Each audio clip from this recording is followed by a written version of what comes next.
So if you use like the pre-ground coffee, you can just use this little scale to measure it and weigh it out. But it should be on ounces. It should be 2.5 ounces of coffee. This says 2.55 because the filter is actually 0.05 ounces. So normally I would tear that out to test it, but I've already done that. So 2.5 ounces for a full 2.2 liter. And make sure it's ounces and not grams. And this is by weight, not a spoon measure or anything like that.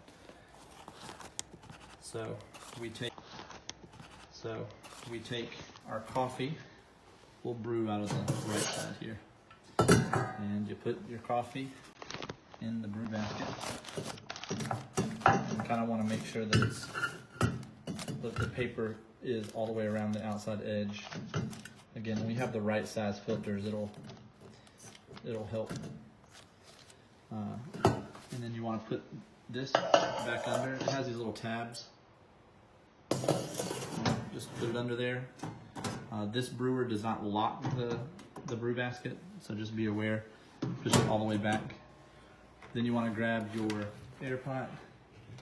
Make sure it's empty, and make sure you can brew into the top. It's easier to not brew into the top, but just make sure you have the right parts. I wouldn't brew into an air pot without verifying that you have the inner tube. And you would put the air pot underneath. Notice the lid kind of has to go to the outside. You can brew two at a time, but you line it up, and then right here it says ready to brew. If for some reason, by the way, it says not ready to brew, then that means it needs time to heat the water back up. It does go into a eco mode, where if it does go off after 2 hours, the water stays at a lower temperature, and you would just press the on button and wait about 5 minutes for it to bring the water back up to temperature.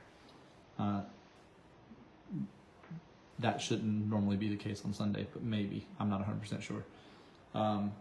As long as it's green light and says ready to brew, it's ready to brew. And so you just press the brew button, you hear it beep, and it starts a 5-minute countdown. And shortly you should start seeing coffee. There it comes, coming out, and it will drip for about 4.5 minutes. I'm not gonna continue this video for 5 minutes. I'll skip to the. You can see with about 20-ish seconds left, it has slowed down to a very slow drip. One trick you can do to kind of help speed the process up is just jiggle the filter basket, and it will actually make it drip more. That way it won't have a lot of excess water. Do note, this is very important, the warning here is no joke. This is a metal basket, and when you grab, if you touch your knuckles, it will burn the snot out of you. So just be very, very careful when you go to remove the basket. What I typically do usually requires 2 hands. I'll try and put my phone down somewhere.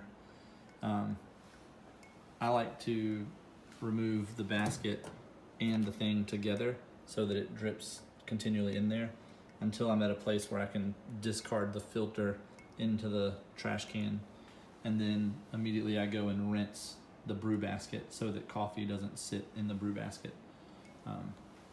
But you'll see it return to ready to brew. If there's another one you can do 2 at a time if you need to make 2, but it's pretty straightforward. I'm gonna set this camera down.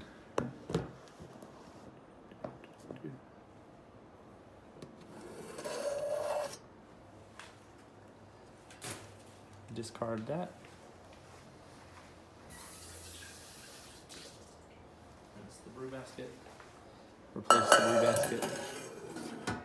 And then lastly, with our coffee, of course, don't forget to put the little pot in, shut it. It should lock, and then we can test it out and see if it's any good. I hope it's good. I'm gonna dump out the other coffee I had.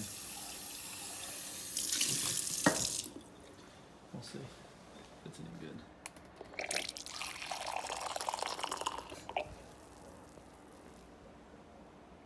Delicious and hot. One thing to note when you're done, just walk away from it. But again, do everything possible to not leave coffee grounds and filters in the brew baskets, and always rinse them right after you brew a pot because it makes it easier to clean up. There'll be little drips and stuff because it's steam condensing, but